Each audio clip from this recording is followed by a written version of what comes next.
அல்லாஹ்வினுடைய அளப்பெரும் கருணையினால் இந்த ரமலானுடைய 10 நோன்புகளை நிறைவு செய்து 11வது தராவீஹ் தொழுகையை தொழுதுவிட்டு அமர்ந்திருக்கிறோம். இன்றைக்கு ஓதப்பட்ட ஒரு வசனத்தில் அல்லாஹ் இப்படி சொல்வான், وَقَالَ الشَّيْطَانُ لَمَّا قُضِيَ الْأَمْرُ. ஷைத்தான் மறுமை நாளில் பேசுவான். மறுமை நாளில் சொர்க்கவாதிகளுக்கு சொர்க்கம் என்றும் நரகம் செல்லக்கூடியவர்களுக்கு நரகம் என்றும் அல்லாஹ் தஆலா தீர்ப்பளித்த பின்னால் ஷைத்தான் பேசுவான் என்று குர்ஆனிலே அல்லாஹ் சொல்கிறார். ஷைத்தான் என்ன பேசுவான், யாரிடம் பேசுவான் என்பதை ஒரு ஹதீஸின் மூலமாக நாம் அறிய முடிகிறது. பெருமானார் ஸல்லல்லாஹு அலைஹி வஸல்லம் அவர்கள் சொல்வார்கள், அல்லாஹ் தஆலா மறுமை நாளில் தீர்ப்பளித்த பின்னால் மூமின்கள் எல்லாம் நபிமார்களை நோக்கி ஓடுவார்களாம். நபிமார்களை நோக்கி எதற்கு ஓடுவார்கள்? யாராவது நம்மளை இந்த மறுமை நாளில் காப்பாற்றிட மாட்டாங்களா அப்படின்னு சொல்லிட்டு ஓடுவாங்க. எல்லா நபிமார்களும் முஃமின்களை காப்பாற்றுவதற்கு முன் வராமல் விலகிக் கொள்வார்கள். கடைசியாக ஹதரத் ஈசா அலைஹிஸ்ஸலாம் அன்னவர்களிடத்தில் வருகிற பொழுது ஈசா அலைஹிஸ்ஸலாம் அன்னவர்கள் சொல்வார்கள், நான் உங்களை காப்பாற்ற இயலாது. நான் ஒருவரை காண்பிக்கிறேன், அவரிடம் நீங்கள் செல்லுங்கள், அவர் உங்களுக்காக அல்லாஹ்விடத்திலே பரிந்துரை செய்வார் என்று ஈசா அலைஹிஸ்ஸலாம் அன்னவர்கள் என்னை நோக்கி காண்பிப்பார்கள். அந்த கூட்டமெல்லாம் என்னை தேடிக்கொண்டு வருகின்ற அந்த வேளையில் அந்த மக்கள் என்னை அடையாளம் கண்டு கொள்வதற்காக அல்லாஹ் தஆலா என்னுடைய முடியிலிருந்து விரல் நகம் வரை ஒரு விதமான ஒளியை, பிரகாசத்தை ஏற்படுத்துவான். இதை பார்த்தவுடன் அந்த மக்கள் எல்லாம் என்னை நோக்கி என்னை அறிந்து கொண்டு வேகமாக வருவார்கள். அல்லாஹ் தஆலா அந்த சபையை நறுமணமிக்கதாக, இதுவரை கூடிய சபைகளிலேயே அதை போன்று நறுமணமிக்க சபை இல்லை என்று சொல்லக்கூடிய அளவிற்கு மனமிக்க ஒரு சபையாக அல்லாஹ் அதை ஆக்குவான். வருகிற அந்த மக்களுக்காக வேண்டி நான் அந்த நேரத்திலே பரிந்துரை செய்வேன் என்று பெருமானார் ஸல்லல்லாஹு அலைஹி வஸல்லம் அவர்கள் சொல்லிவிட்டு அடுத்து சொல்வார்கள்.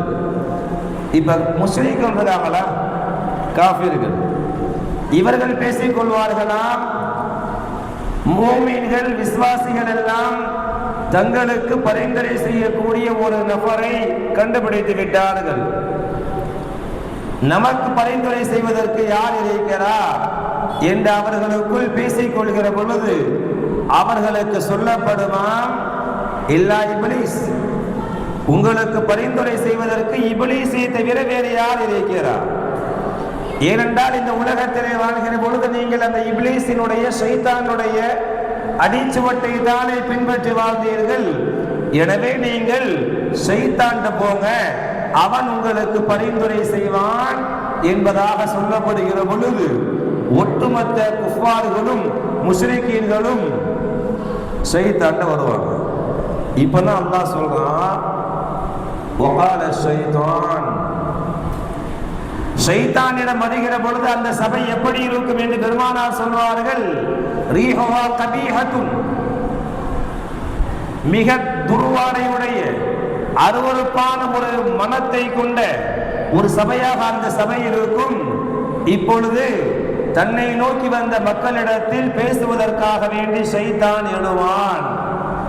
எழுந்திருத்து ஷைத்தான் பேச ஆரம்பிப்பான். அதைத்தான் அல்லாஹ் குர்ஆன் இன்னைக்கு ஓதுறதுல எடுத்து காண்பிக்கிறான். என்ன பேசுவான்? வகால ஷைத்தான் லம்மா குதியல் அம்ரு, சொல்வானா, இன்னல்லாஹ வஅதகும் வஅதல் ஹக்கி, முதல்ல வாழ்க்கையிலே ஷைத்தான் உண்மை பேசுவான். எங்க பேசுவான்? அங்கதான் பேசுவான்.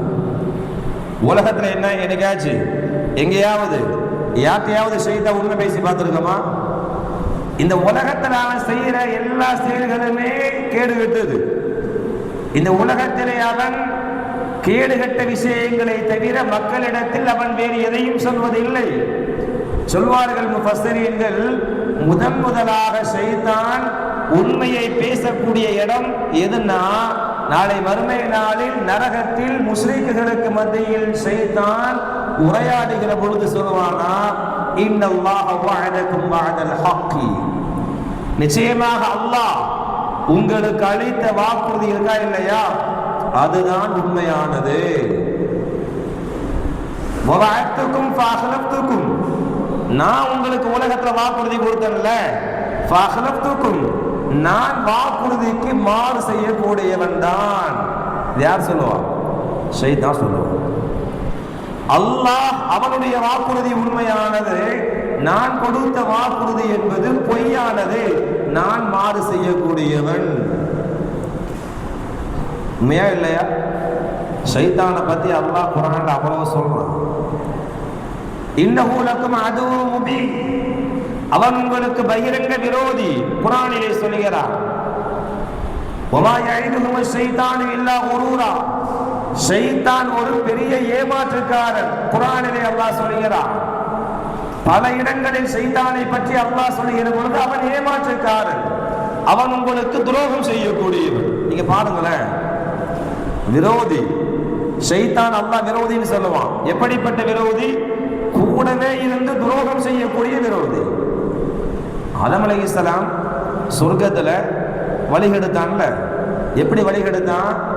ஆதமுக்கு எதிராக நின்று கொண்டு பகைமை கொண்டு அவன் ஆதம் அலைஹிஸ்ஸலாம் அவர்களை வழிகெடுத்தானா?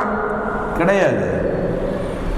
ஆதமோடையே போய் நின்னான், அவருக்கு நண்பர் போன்று அவன் பேசினான்.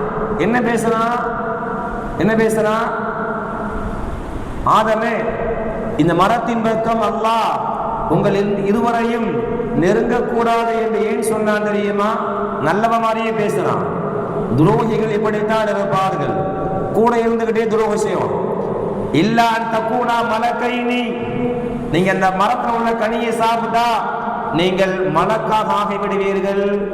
அப்படி இல்லைன்னா தக்கூன மினல் ஹாலிதீன், இந்த சொர்க்கத்திலேயே நீங்கள் நிரந்தரமாக இருந்து விடுவீர்கள் அப்படின்னு சொல்லிட்டு சொன்னா, நான் உங்களுக்கு உபதேசம் செய்யக்கூடிய, உங்களுக்கு நலவை நாடக்கூடியவனாக இருக்கிறேன் என்று ஷைத்தான் சொன்னான். அவன் பேசிய பேச்சுக்கெல்லாம் அப்படியே நாக்கில் தேனை தடவி பேசுவது போன்று கூடவே இருந்து கொண்டு நல்லது செய்யாமலே பேசி துரோகம் இழைத்து முதலாக ஆதமையும் ஹவ்வாவையும் வழிகெடுத்தான் என்று குர்ஆனிலே பார்க்கிறோமா இல்லையா? ஷைத்தானுடைய வாக்குறுதி என்பது இப்படித்தான் இருக்கும். அல்லாஹ் சொல்றான். அடுத்து என்ன தெரியுமா சொல்லுவான்? உமா கான லிய அலைக்கும் மின் சுல்தானி இல்லா அன் தஅவுதுக்கும், நான் தான் உங்களை வழிகெடுத்தேன்னு சொல்றீங்கல்ல, உங்களை நான் தான் வழிகெடுத்தேன் என்று நீங்கள் கூறுகின்றீர்களா? ஒரு விஷயத்தை நன்றாக புரிந்து கொள்ளுங்கள். வமா கான லிய அலைக்கும் மின் சுல்தானின் இல்லா அன் தஅவுதுக்கும், என்னால உங்க கையை பிடிச்சுதான் என்ன செய்ய முடியாது, போய் வழிகெடுக்க முடியாது. நான் சொல்லுவேன், நான் தூண்டுவேன், அதை நீங்க செய்றீங்க, அவ்வளவுதான். நல்லா பாருங்களேன், ஷைத்தான் வழிகெடுத்தான்னு சொல்றோம்ல, அவனா கையை பிடிச்சு கொண்டு போறான். தவறான பாதைக்கு செல்கிற பொழுது ஷைத்தான கையை பிடிச்சு கொண்டு போறான். இல்ல ஷைத்தானுடைய அந்த வேலை என்பது தூண்டுவது மாத்திரம்தான். ஏன்னா ஷைத்தானுக்கு மறைவான செய்தி தெரியுமா? தெரியாது. மலக்காக இருந்தாலுமே மறைவான செய்தி தெரியாது. ஒரு மனுஷனை வழிகெடுக்கிறதுக்கு அவன் என்ன நினைப்பான், அடுத்து என்ன செய்ய போறான் அப்படின்னு ஷைத்தான் தெரிஞ்சுக்கிட்டா என்ன செய்ய போறது இல்ல, வழிகெடுக்கிறது இல்லை. அந்த மனிதனுடைய மனோநிலைக்கு தகுந்தால் போல் ஷைத்தான் அவனை என்ன செய்வான், தூண்டுவானே தவிர முன்னதாகவே தெரிந்து கொண்டெல்லாம் ஷைத்தானால் வழிகெடுக்க முடியாது. எனவேதான் சொல்வார்கள், நீங்கள் கனவு கண்டால், கெட்ட கனவு கண்டால் என்ன செய்யாதீங்க, நீங்கள் பிறரிடம் சொல்லாதீர்கள். சொல்லாத வரைக்கும் ஷைத்தான் தெரியாது. என்ன தெரியாது? நம்ம கெட்ட கனவுங்கிறோம்ல, அதை நம்ம பிறரிடம் சொல்லுகின்ற வரை ஷைத்தானுக்கு தெரியாது. நபி அவர்கள் சொல்றாங்க, சொல்லாதீங்கிறாங்க. நீங்க சொல்லிட்டீங்கன்னா ஷைத்தானுக்கு தெரிஞ்சிடும். என்ன பண்ணுவான் யாரிடம் நீங்கள் சொன்னீர்களோ அவர்களுடைய உள்ளத்தில் ஒரு விதமான செய்தியை போடுவான். அட்டாச் சொல்லிட்டுன்னு வச்சுக்கோங்களேன், இப்படியே கனவு கொண்ட உடனே முடிஞ்சு, உனக்கு ஏதோ நடக்க போகுது, ஏதோ ஆக போகுது அப்படின்னு நம்ம யார்கிட்ட சொன்னோமோ அவர்களுடைய நாவில் தூண்டி ஷைத்தான் பேச வைத்து விடுவான். புரிகிறதா? அப்ப கெட்ட கனவு வந்தால் நீங்க என்ன செய்யாதீங்க, அதை சொல்லாத வரைக்கும் ஷைத்தானுக்கு தெரியாது. இப்ப ஷைத்தானுடைய லிமிட் என்ன? அவன் யாருடைய கரத்தை பிடித்து கொண்டும் பாவத்தின் பக்கம் அழைத்து செல்வதில்லை. மாறாக என்ன செய்வானா, உள்ளத்திலே ஷைத்தான் பாவம் செய்யும்படி தூண்டுவான். ஆனா அதை ரொம்ப ஹிக்மத்தா செய்வான். எடுத்த உடனே ஷைத்தான் என்ன செய்ய மாட்டான், வழி எடுக்கிறதுக்கு போய் விபச்சாரம் செய், கொலை செய், கொள்ளையடி அப்படி சொன்னா கேட்போமா? நம்ம கேட்க மாட்டோம். அவர் ரொம்ப ஹிக்மத்தாக மனிதனை வழி எடுப்பான். ஒரு நிகழ்வு ஒன்று சொல்கிறேனே, பெருமானார் ஸல்லல்லாஹு அலைஹி வஸல்லம் அவர்கள் மக்காவுல ஒரு மனிதர் இஸ்லாமாக இருப்பார். அந்த மனிதர் ரொம்ப கஷ்டப்பட்டு இருப்பார். அந்த மக்கத்து காஃபிர்களிடம் மாட்டிக்கொண்டு அவரை அங்கிருந்து தப்பிக்க வைத்து மக்காவிலிருந்து மதீனாவிற்கு கூட்டி வர வேண்டும். இந்த பொறுப்பை மிர்ஸத் என்று சொல்லக்கூடிய ஒரு சஹாபி இடத்திலே நபி அவர்கள் கொடுப்பார்கள். அந்த மனிதர் போவார். அந்த மனிதர் மக்காவுக்கு போனா மக்காவுல ஏற்கனவே ஒரு பெண்ணை, அனாக் என்று சொல்லக்கூடிய ஒரு பெண்ணை விரும்பி இருப்பார். அது இஸ்லாத்துக்கு வர்றதுக்கு முன்னாடி. மக்காவுக்கு போன உடனே அந்த அனாக்கு என்ற பெண் இவரை பார்த்து விடும். கேட்போம், அந்த பொண்ணு கேட்குமா, நீங்கள் எதற்காக வேண்டி வந்திருக்கிறீர்கள் மிர்ஸத், எதற்காக வந்திருக்கிறீங்க? அவர் உண்மையை சொல்லிடுவார். விரும்பிய பெண் தானே, உண்மையை சொல்லிடுவார். இந்த நபரை நான் மதீனாவிற்கு அழைத்து செல்வதற்காக வேண்டி வந்திருக்கிறேன், யாருக்கும் தெரியக்கூடாது. சரி, பிரச்சனை இல்லை, நான் இப்போ அதெல்லாம் மக்கா காஃபிர்கிட்ட சொல்ல போறது இல்லை, நீங்க தாராளமாக கூட்டு போகலாம் சொல்லிட்டு அந்த பெண் சொன்னார், ஏற்கனவே நீ இஸ்லாத்திற்கு வருவதற்கு முன்னால் என்னோடு தொடர்பில் இருந்தார். தவறான ஒரு விஷயத்திற்கு அந்த அனாக் இந்த மிர்ஸதை அழைக்கிறார். அவர் சொன்னாரு, இன்னல்லாஹ் ஹர்ரம ஸினா, அதெல்லாம் முடியாது. முன்னாடி இஸ்லாத்துக்கு வர்றதுக்கு முன்னாடி விவரம் இல்லாத காலத்துல நான் எப்படியும் இருந்தேன். இப்ப நான் மூமினாக இருக்கிறேன். இன்னல்லாஹ் ஹர்ரம ஸினா, அல்லாஹ் தஆலா ஸினாவை ஹராமாக ஆக்கி இருக்கிறான். எனவே உன்னுடன் நான் நெருங்க மாட்டேன் என்று அவர் தெளிவாக சொல்கிறார். அப்ப அந்த பெண்மணி சொல்லுச்சு, அப்படி என்றால் நான் நீ வந்த செய்தியை மக்காவாசிகளிடத்திலே சொல்லிவிடுவேன்.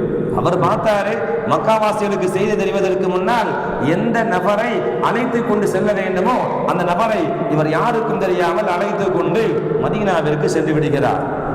மதீனாவிற்கு போயிடுறாரு. ஆனாலும் அந்த பெண்ணுடைய நினைவை ஷைத்தான் உள்ளத்துல போட்டுக்கிட்டே இருக்கிறான்.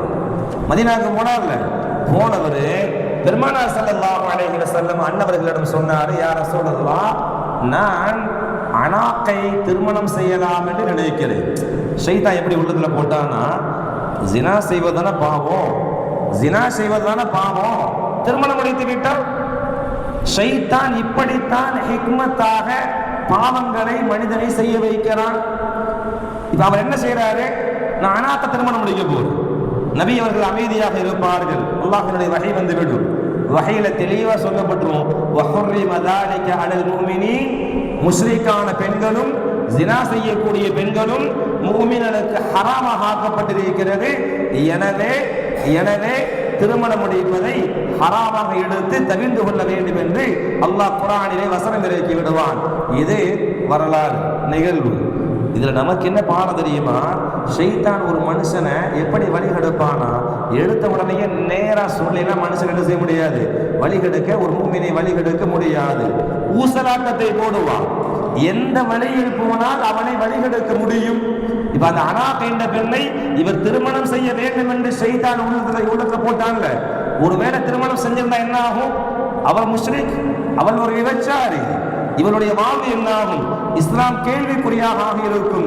இதையெல்லாம் அறியாமல் அவர் சொல்லுகிற பொழுது அல்லாஹ் தஆலா தடுத்து விட்டான். ஷைத்தானுடைய வேலை இதுதான், வஸ்வாஸ் உள்ளத்துல போடுறது.